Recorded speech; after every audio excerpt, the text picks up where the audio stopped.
300 songs to choose from, how do you chose the set list? Because I was surprised, positively surprised by the songs that you were playing, actually songs from Pornography, for example. I didn't expect you to play those songs. Well, for Cure fans, which is really the hardest part of a festival is, I have to say to the others, we're just part of an event. We really are. There may be some people who have just bought a ticket to come and see us, but really we have to go on stage believing that most people here are here to have an experience, and we're part of that experience. It doesn't matter if they think we're the best band, or we need to be a great part of their experience.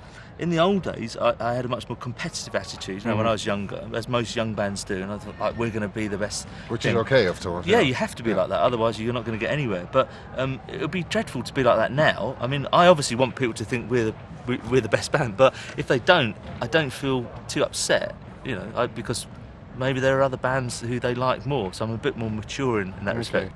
I was 17 when I was here in 1986, and you're especially 17 Seconds, Faith, Pornography, those were the albums in those days that really were very, very special and very precious to me, and they still are.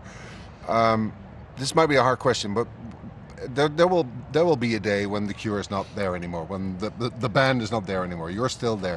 But that day is going to come, Robert. But what if you look in hindsight? What was the significance of your band that has already been around since the 70s, and you still played a big show over here? What's the significance of your band? Is it something you can say something about? I think going back to what I said earlier, that our first show was our first show in Europe, mainland Europe, was in Holland. It was on the back of it. I think 17 Seconds did really well in Holland. I think we had like a #1 album, and it was like we were sitting at home thinking, what? Like, the Dutch must be really wise people, you know? We must go there more. So it's that sense, and as we reached out into the wider world, you know, we realised that different people like different things that we did.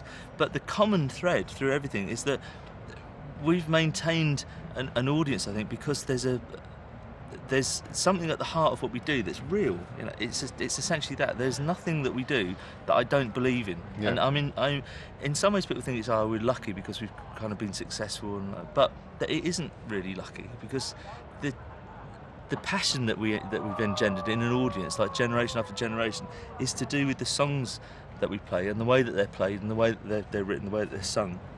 It's as simple as that. It's like when we play shows, sometimes there are like 15-year-olds or even younger that it's their first show, and they come to a Cure show because they've heard something that we recorded before their mum and dad was born. Even, you know? So it doesn't surprise me, because in much the same way when I was growing up, I loved music that by long dead people, you know, and I still do. You know, I don't think I need to have who's the latest band. You know? It's what's at the heart of music. It's something almost indefinable, and it's that. But I know that if I don't feel that about what we do, I'll stop. So there will be a point. But I mean, even now, it's very difficult for me mentally, if I'm honest, to kind of get myself to this level again, to walk out on stage in front of people and to do this. It's a really weird feeling for me, because I haven't done this for a long time, and I almost kind of settled into a very quiet kind of existence, and I'm forcing myself going back in there. But I really love it when I'm doing it. But it's a strange job. Strange schisma between your life now and this thing that you know so well. Because the last thing I want to do is to I've always got this tiny young voice in my head saying, "Don't fuck it up, you know. Please stop before you fuck it up." So I will. So we're obviously we know we're nearer the end than we are the beginning, but I hope it's not quite yet. Can we go back in time, not a little, but 26 years? Because I was 17 years old when I was standing here in the crowd, and you were standing on stage. I was 12. Do you remember that?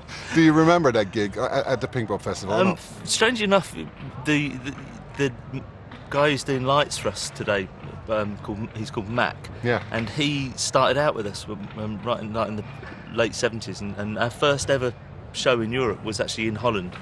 And we used to travel together in a battered old bus and stuff. And he stayed with us for a few years and then went off to do other things. And we brought him back last year. We invited him back for the these reflection shows that we did last year, which were the first 3 albums.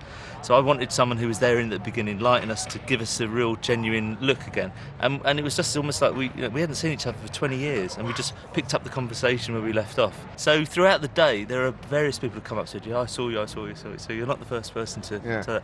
If you ask me about like a specific show, it's almost impossible. But if you've got enough time, we can probably get down to it, and then something will have happened, or I have to like what year, what lineup, what songs, and then there will be a moment. There's always something. I usually need Simon to remind me of something that happened. I mean, this show I'll remember because it's like the first time with this lineup. It's kind of quite a difficult baptism, really. For although Reese is he's filling in. It's quite a big show just to step in and. I can imagine.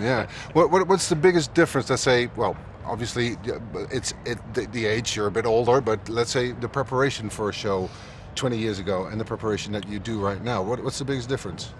The most obvious difference would be that throughout the course of the band's career, probably up until maybe 6 or 7 years ago, when Paul rejoined. We were working kind of pretty constantly, and I think that's the difference. Whereas probably in maybe the last 10 years, actually, you either fight against getting older, like constantly, and you fight against your life developing, and you fight against your family growing older, some of your family dying, your life changing, and the group that you're in reflecting that, or you fight to keep everything the same or pretend everything's the same, and you just keep and I've chosen the first route because I find it suits me better. And so the first 20 years or so of playing, there is very little else outside of organic. Of music. Just growing all organically. So if someone says you go and play a show tomorrow, we just go and play because we know the songs. It's a lineup. It's a band. Now the preparation is much more focused on.